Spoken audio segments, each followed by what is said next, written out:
आज आपण बायबलमधील एका अत्यंत गुंतागुंतीच्या आणि तितक्याच आकर्षक भागाचा उलगडा करणार आहोत. प्रकटीकरण या पुस्तकाचा. हो. आपल्यासमोर जे सोर्सेस आहेत ते शेवटच्या काळातील घटनांची फक्त एक यादी देत नाहीत, तर एका वैश्विक संघर्षाची कहाणी सांगतात. म्हणजे निसर्गाचा विध्वंस, मानवी सत्तेचा कळस. आणि शेवटी एका अनपेक्षित न्यायाची सुरुवात. बरोबर. चला या प्रवासातील प्रत्येक टप्पा नीट समजून घेऊया. नक्कीच. या सोर्सेसची सगळ्यात खास गोष्ट म्हणजे ते 7 शिक्के, 7 करणे आणि श्वापद या सगळ्या वेगवेगळ्या गोष्टींना एकाच स्टोरीमध्ये जोडतात. हो, हे खूप इंटरेस्टिंग आहे. इंटरेस्टिंग हे आहे की एक घटना दुसऱ्या घटनेला कशी कारणीभूत ठरते हे ते खूप स्पष्टपणे सांगतात. आपण या शेवटच्या 7 वर्षांच्या काळात घडणाऱ्या घटनांच्या क्रमावर आणि त्यांच्या मागच्या का आणि कसेवर लक्ष केंद्रित करणार आहोत. ठीक आहे. तर मग या सगळ्याची सुरुवात होते कुठून? या वैश्विक नाटकाचा पडदा कसा उघडतो? याची सुरुवात होते 7वा शिक्का तोडल्याने. ओके. मग त्यानंतर 7 देवदूतांना 7 करणे मिळतात. हे सोर्सेस असं मांडतात की ही केवळ पुढच्या घटनांची घोषणा नाही, तर हा एक प्रकारचा दैवी संकेत आहे. अच्छा. जसं मंदिरात पवित्र धूप भरतो आणि तो पृथ्वीवर टाकला जातो, तसे हे करणे वाजायला लागतात. याला निर्मितीच्या महान प्रायश्चित्ताची सुरुवात म्हटले आहे. आणि पहिला करणा वाजल्यावर जे घडतं ते खूपच धक्कादायक आहे. पृथ्वीवरची 1/3 झाडं आणि हिरवळ जळून जाते. हो. आणि इथे फक्त झाडं जळणं एवढाच मुद्दा नाही. याचा पुढचा परिणाम खूप मोठा आहे. तो काय? याचा अर्थ आधीच सुरू असलेल्या दुष्काळाची तीव्रता प्रचंड वाढते, अन्नधान्याचा तुटवडा निर्माण होतो. आणि मग समाजात अस्थिरता वाढते. अगदी. जेव्हा अन्न कमी होतं तेव्हा लुटालूट वाढते. या विश्लेषणात एक भीतीदायक शक्यता वर्तवली आहे की यामुळे पृथ्वीवरचा जवळपास 60% अन्नपुरवठा नष्ट होऊ शकतो. म्हणजे एका घटनेमुळे एक मोठी साखळी प्रतिक्रिया सुरू होते. मग दुसऱ्या करण्याने काय होतं? दुसरा करणा समुद्राला लक्ष्य करतो. समुद्राला? समुद्रातून मिळणारं अन्न कमी झाल्यामुळे जमिनीवरचा दुष्काळ आणखीनच गंभीर होतो. लोक अक्षरशः भुकेने मरायला लागतात. जमीन झाली, समुद्र झाला, आता तिसरा करणा तो गोड्या पाण्यावर आघात करतो. बरोबर? अगदी बरोबर.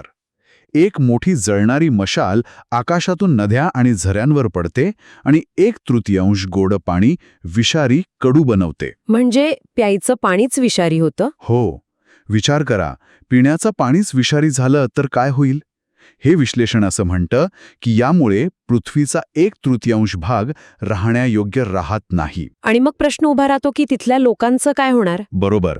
त्यांना स्थलांतर करावं लागेल, ज्यामुळे आधीच कमी असलेल्या संसाधनांवर प्रचंड दबाव येईल. जमीन, समुद्र, गोड पाणी आणि आता चौथा करणा आकाशाला लक्ष्य करतो. म्हणजे सूर्य, चंद्र आणि तारे. हो. त्यांचा 1/3 प्रकाश नाहीसा होतो. दिवस आणि रात्र दोन्ही नेहमीपेक्षा जास्त अंधारे होतात. पण याचा परिणाम काय? म्हणजे फक्त भीती वाटते की अजून काही? नाही. याचा परिणाम फक्त मानसिक भीतीपुरता मर्यादित नाही. कमी सूर्यप्रकाश म्हणजे प्रकाश संश्लेषण कमी होणं. म्हणजे उरलेल्या पिकांची वाढही खुंटते. अगदी. आणि अंधार वाढल्यामुळे गुन्हेगारी आणि अराजकता वाढते. ह्या पहिल्या 4 करण्यांबद्दल एक गोष्ट लक्षात घेण्यासारखी आहे. त्या निसर्गाच्या मूळ घटकांवरच आघात करतायत. खरंय. हे विश्लेषण असं मांडतं की हा केवळ विध्वंस नाही, तर मानवाने ज्या सृष्टीचा गैरवापर केला त्याच सृष्टीला आता शस्त्र म्हणून वापरलं जात आहे. म्हणजे या पहिल्या 4 घटनांनीच पृथ्वीला एका प्री अपोकॅलिप्टिक अवस्थेत आणून ठेवलं आहे.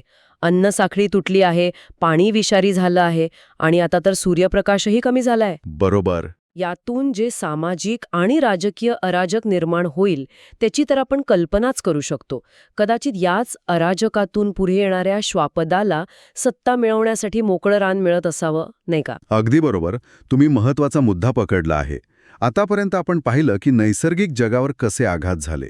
पण या स्रोतांनुसार इथून पुढे संकटाचं स्वरूप बदलतं म्हणजे? ते आता नैसर्गिक राहत नाही, तर थेट अतिनैसर्गिक आणि जास्त व्यक्तिगत होतं. म्हणूनच पुढच्या 3 करण्यांना 3 महान संकट असं म्हटलं आहे. ठीक आहे. तर मग 5वा करणा म्हणजे पहिलं महान संकट. यात काय होतं? अथांग गर्ता म्हणजे ॲबिस उघडला जातो. एक तळ नसलेला खड्डा. बापरे. आणि त्यातून टोळांसारखे दिसणारे विचित्र प्राणी बाहेर येतात. पण हे काही शेतातलं पीक खाणारे टोळ नाहीत. मग? त्यांना फक्त त्या लोकांना छळण्याची आज्ञा आहे ज्यांच्या कपाळावर देवाची मोहर नाही. हा छळ 5 महिने टिकतो आणि त्याची वेदना विंचू चावल्यासारखी असह्य असते. म्हणजे ही एक विशिष्ट गटाला लक्ष्य करणारी पीडा आहे, कोणतीही नैसर्गिक आपत्ती नाही. बरोबर. ही खूपच भयावह आहे. आणि त्यांचा राजा अबद्दोन म्हणजे नाश करणारा, हे सगळं खूपच ठरवून केल्यासारखं वाटतं. यानंतर येतो 6वा करणा म्हणजे दुसरं संकट. हा एक मोठा टर्निंग पॉइंट वाटतो. हो, हा एक निर्णायक क्षण आहे. फरात नदीजवळ बांधलेले 4 देवदूत सोडले जातात. फरात नदी ही जागा महत्वाची आहे का? हो, कारण इतिहासात फरात नदी नेहमीच एक मोठी सीमा मानली गेली आहे, संस्कृती आणि साम्राज्यांची सीमा. त्यामुळे इथून देवदूतांना सोडणं म्हणजे एका विध्वंसक शक्तीला सर्व सीमा ओलांडून जगात प्रवेश करण्याची परवानगी देण्यासारखं आहे. आणि त्यांच्यासोबत 20 कोटींची अश्वसेना येते. हा आकडाच अविश्वसनीय आहे.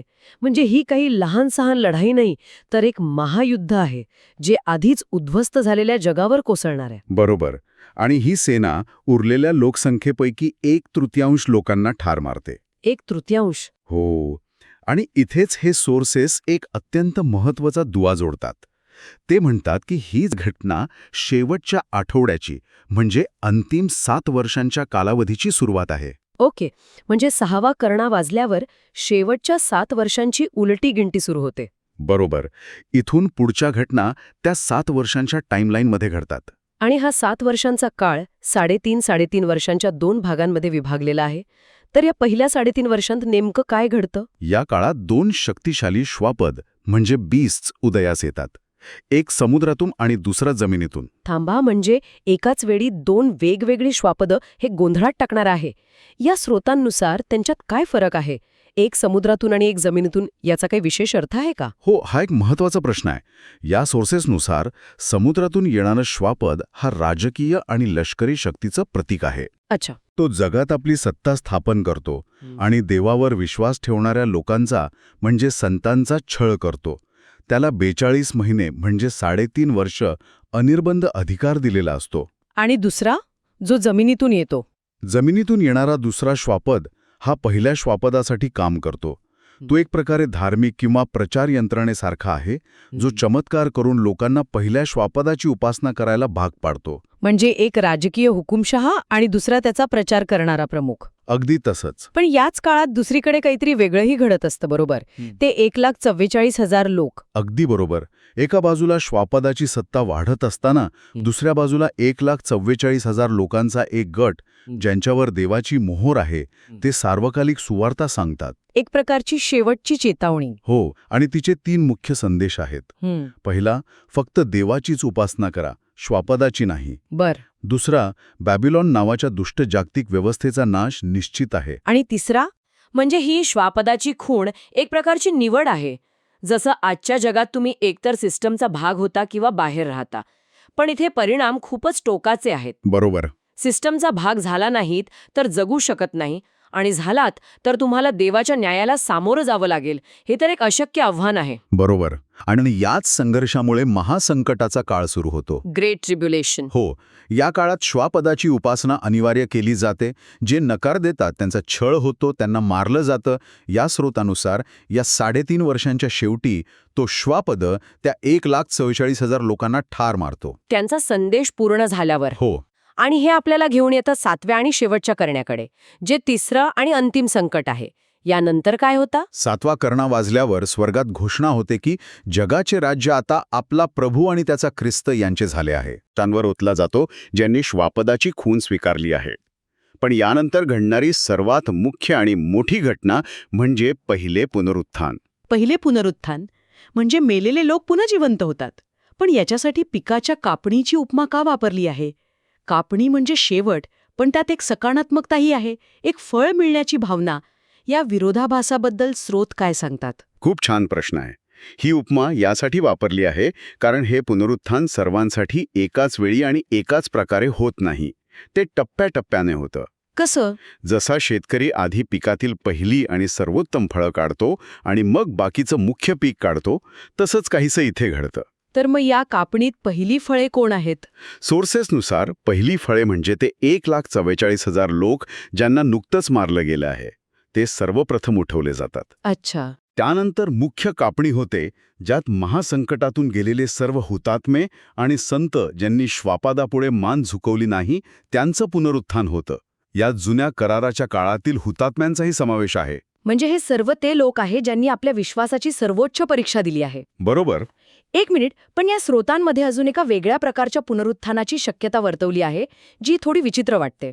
म्हणजे आत्मिक शरीर जे पुन्हा मरू शकतं, पुनरुत्थान होऊनही मृत्यूची शक्यता कायम राहते. हो. हे तर अनंत काळच्या जीवनाच्या मूळ कल्पनेला छेद देते असं वाटते. यावर अधिक स्पष्टीकरण आहे का? हो, आणि हा या विश्लेषणातील एक अत्यंत महत्त्वाचा आणि विचार करायला लावणारा मुद्दा आहे. इथे लेखक असा तर्क लावतात की कदाचित सर्वांचे पुनरुत्थान एकाच प्रकारचे नसेल. म्हणजे हुतात्म्यांना, ज्यांनी सर्वोच्च त्याग केला, त्यांना आध्यात्मिक शरीर मिळतं, जे अमर आणि अविनाशी असतं. पण बाकीचे, जसे की येशूने स्वर्गाचे वचन दिलेला चोर किंवा असे सामान्य विश्वासणारे, ज्यांच्या विश्वासाची इतकी कठोर परीक्षा झाली नाही, त्यांना कदाचित आत्मिक शरीर मिळू शकतं. जे पुन्हा मरू शकतं. हो, पुनरुत्थित शरीरांमधला हा संभाव्य फरक तारण आणि अनंत काळच्या जीवनाबद्दलच्या आपल्या पारंपरिक कल्पनांना एक प्रकारे आव्हान देतो. वा, म्हणजे आपण वैश्विक संकटांपासून, जिथे पृथ्वीचा 1/3 भाग नष्ट होतो, ते पृथ्वीवरील आध्यात्मिक युद्धापर्यंत आणि शेवटी एका बहुस्तरीय पुनरुत्थानापर्यंतचा प्रवास पाहिला. ही अत्यंत गुंतागुंतीची पण एकमेकांत गुंतलेली कालगणना आहे. अगदी बरोबर. या सोर्सेसमधनं मिळणारा मुख्य निष्कर्ष हा आहे की ते प्रकटीकरणातील घटनांसाठी एक कारण-परिणामावर आधारित तर्कशुद्ध क्रम तयार करण्याचा प्रयत्न करतात. ते केवळ दृष्टांतांचे संकलन नाही. नाही, ही संकटं, सहनशीलता आणि अंतिम न्यायाची एक संरचित रूपरेषा आहे. 6वा करणा वाजल्यावर अंतिम 7 वर्षांची सुरुवात होते. त्या काळात श्वापदाचा उदय आणि छळ होतो आणि शेवटी 7व्या करण्यानंतर पुनरुत्थान आणि देवाचा न्याय येतो. हा क्रम या विश्लेषणाचा गाभा आहे. या संपूर्ण चर्चेतून एक विचार मनात घर करून राहिला आहे.